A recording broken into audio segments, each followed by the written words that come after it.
Hver morgen så samler vi på de her trapper og får et lille kickstart på dagen, og vi får fortalt en konkret plan på det, hvordan dagen skal gå.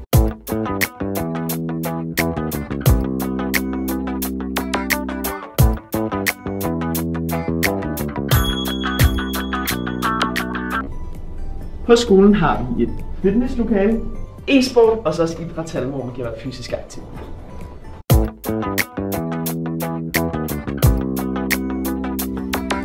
Det her er vores krearum, hvor du kan være kreativ, sjov nok, og bruge din fantasi.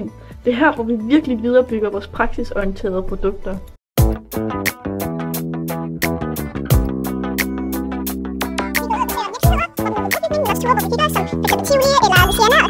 Vi går ud og besøger virksomheder, hvor vi udbyder brobygning, men også ture, hvor vi hygger os, som f.eks. Tivoli eller Luciana og ting som det. 10. klasse er altså et år, hvor man får lov til at modne sig, og man kan blive parat til at gå på en videre uddannelse. I 10. klasse lærer du også en hel masse nye mennesker at kende.